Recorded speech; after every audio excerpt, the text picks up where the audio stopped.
Hello and welcome everyone. My name is Slegaitis-Smith and this is a channel where we like to talk about writing, learning, and creating. Coming at you today with another creating based video.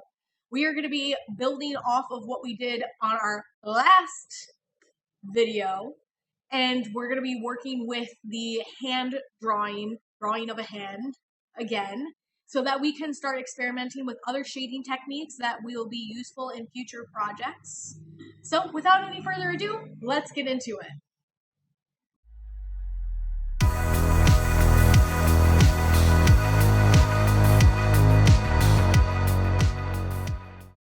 Okay, everybody, here we are. Going to get started by going into the supply list. So, first for our paper, once again, I just have regular printer paper here because we're still trying to be a little bit supply friendly for people who can't go and buy all the supplies. But if you have sketch paper, feel free to use it. Just like before, our main pencil of choice will be a mechanical pencil, once again for the same reasons. But I will be introducing you to some actual drawing pencils so that you can see what I was talking about with last video with the ability to get a little bit more delicate with your shading. But we're mostly going to be using the mechanical pencil. The main focus of this video is showing you different types of blending techniques that you can apply to your drawings so that you can test them out and see which one you like better. Usually there's ones that each artist prefers to do or that they prefer to do for specific jobs, for specific types of art that they're doing. So we are going to do some things that are not very artist recommended, some things that are very artist recommended. The exception being that one of the preferred tools for doing the subtraction method that I taught you last time is a kneaded eraser. And I could not find one in local stores because where I live, the local stores are a little skimmy on the art supplies. I don't actually have big art stores near me. I'm not in a big city. So didn't have time to get that one. So we're going to omit that one. Hopefully it will show up in a future video. The one thing that we're going to do that is not an artist recommended way to do blending is we are going to be using our finger. Now fingers are great for blending in the sense that you can blend with them, but they are not recommended at all because you have natural oils on your hands that can interfere with a lot of different things depending on what medium you're using as an artist. So I will be showing you what it looks like to blend with your finger today, and if you do not have another blending tool with you, it can be good, but you should not do it on very serious art projects. Then we are going to be looking at the subtraction method that we did last time. So we have the eraser on the end of our pencil that we're going to be using, but we also have a larger eraser because one thing that I mentioned in the last video is that it works better if you have a larger eraser because then you won't have as many small erasure lines and it will look a lot smoother. And then out of the most preferred ways that most artists have to blend, we have an actual blending stick. Now these come in many different sizes and shapes, but when it comes down to it, they're largely just like really dense paper that has been tapered down to a point so that you can either do some fine shading with the very point or you can do some broader shading. So I kept saying shading, blending, my bad. All right, so we're going to get right into it. I'm not going to go through the full demonstration for how to draw the hand again because you can watch that video in the link in the card. Step 1, dominant hand on the paper, in frame, and you will trace it.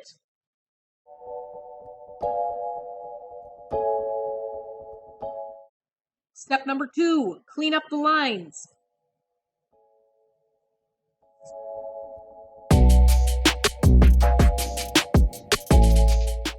So now we have our general hand shape, and the next thing that we are going to be doing is drawing in those fine lines that make our hand special. So once again, you're going to be using your non-dominant hand as a template.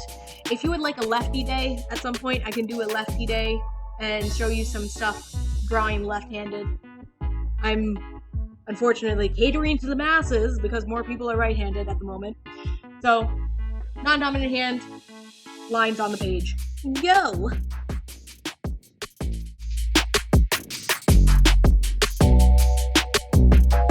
Okie doke. So we have our rough drawing again at this point. Once again, kind of looks a little messy, doesn't look very realistic, but we are now getting to the good stuff here where we are going to be starting our shading. So because I'm using two different pencils, what I'm going to do so that you can see the different shading, I keep wanting to say shading, I mean blending. Different blending methods, I'm going to do every other finger with the drawing pencil so that you can see how the drawing pencils look and you can see the different shading and blending with those pencils. Let's get into it.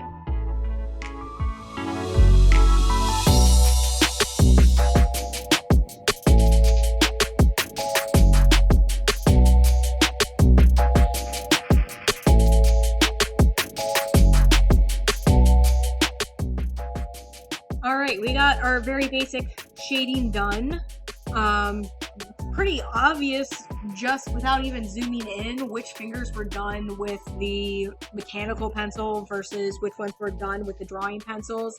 The drawing pencils, the gradation of the shading is much more delicate where you can't really tell that there are three different pencils involved in that shading, which is how it should be. And the mechanical pencil has much heavier shading. Also,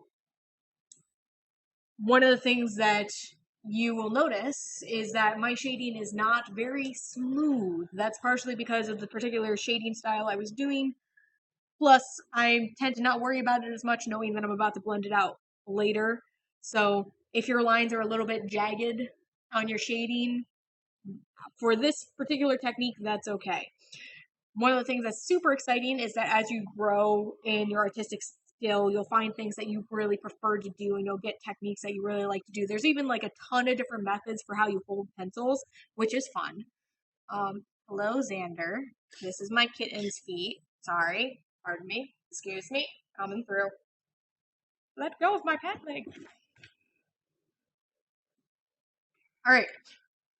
So now we are getting into the different blending methods. So like I talked about at the beginning, we have a few different things we are going to be using. So starting out with the finger, I'm going to use the finger to blend this portion of the hand here. Then the middle I will use the eraser for, and then the end I will use the blending stick for, so that you can see the different ways that it blends the graphite together. So with your finger, what you are going to be doing for trying out the finger method, although like I said, you should not stick with this unless you really don't have another means for blending. You are going to be pressing more heavily where you need to blend more and lighter in your lighter areas, just like you were doing with the eraser, and use a circular motion, like really tiny circles when you're doing it, because that just will help to blend things together more. So once again, we're going to do like the thumb through this part of the palm and the pointer finger.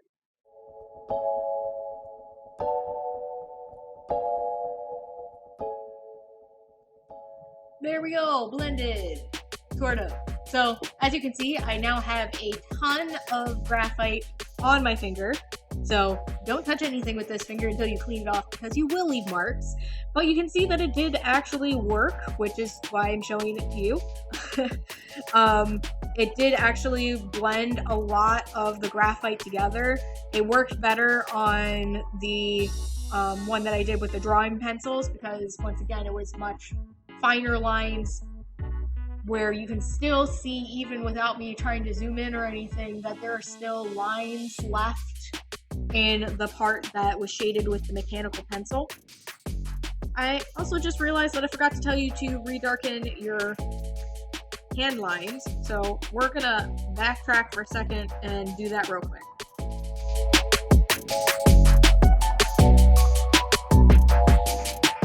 All right, and we're back.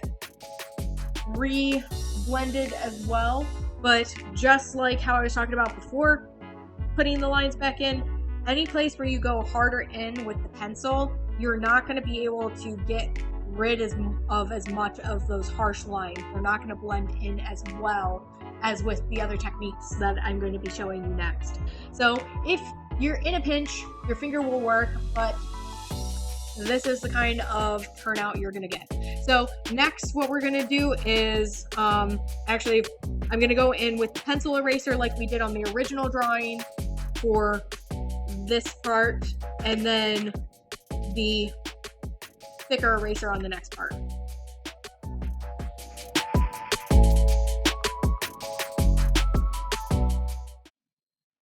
Okay, so we have used the subtraction method. You'll notice, first of all, with the fact that I was just blending with, seriously, and laying down on the drawing. All right. So you'll notice, first off, because of the fact that this section with the finger was just blended, you have a much darker drawing than where you did the subtraction from, because with subtraction you are subtracting, you're taking graphite away instead of just moving it around. So if you look, I'm going to use my pencil to point out some things. Over here on the inside of the fingers where I did the pencil eraser subtraction, there are way more lines still showing through where there are sections that are more or less missed, which I guess I could go back in and get some of that out, but it's not going to be too much better. I'm going to zoom in a smidge. So if you look at the inside here, where I did the subtraction with the pencil eraser, you can still see like the lines from the eraser, not even the lines from the drawing and the shading part. Where over here in the center of this knuckle, and then scooching forward a little bit up here throughout this side of this finger, there are much less fine lines. Zooming back out. So you can get a bit more of a better blend using a larger eraser than if you used a smaller one, which is what I was going for showing you right there.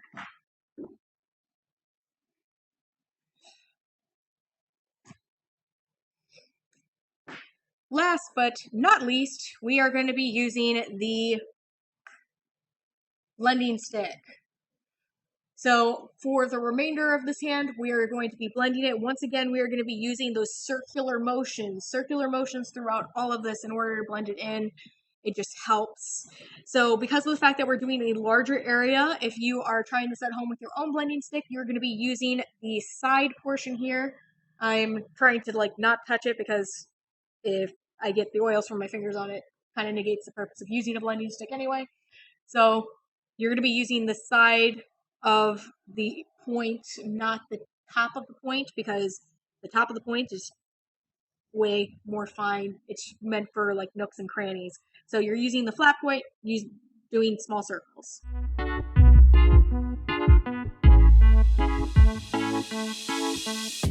Alrighty, friends.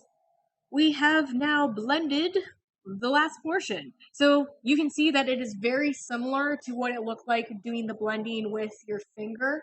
You will notice that there is still a bit of a darker saturation in the color on this side, and that's because of the fact that I was picking up more of the graphite when I was using my finger, and because of how the oils are mixing in with the graphite, it affects how the color saturation remains, where you get to keep more of the pigment of the graphite on the paper.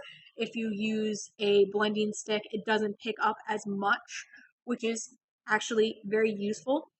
You'll notice that it is much smoother. For instance, I'm going to zoom in. Pinky to pointer, the pinky is much smoother in the blending than it was when I used my finger. It got rid of most of the more fine lines. It still left in the things that I needed to be darker, but it was much, much more blended when I used the blending stick versus when I used my finger.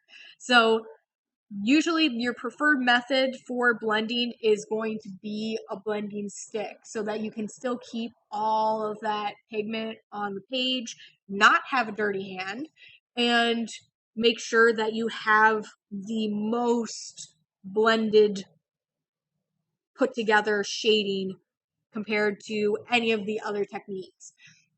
For subtraction, the absolute best type of eraser to use is going to be your kneaded eraser. But once again, it has to do with what you're comfortable with. So if you try one of these techniques, it works out really well for you and you feel really comfortable with, stick with it. Forget what people say. If it's not something that works for you, it doesn't work for you. But don't be afraid to listen to advice, and if something you think is working for you turns out to not be working for you, don't be afraid to listen to the critiques. Lots of people could come at the video that I made for you today and the video that I made for you before and be like, oh, your technique is so wacky. What are you doing here? Did you even go to art school? And the answer is no, I didn't go to art school. I'm just someone who loves drawing and sharing about drawing. But, you know, don't be afraid to critique. Don't be afraid to share. Feel free to please try each one of these methods. If you create a project for each one of these methods, they will look completely different from each other, and it will be a cool experiment for you to do. So I hope you had fun. Thank you so much for joining me today.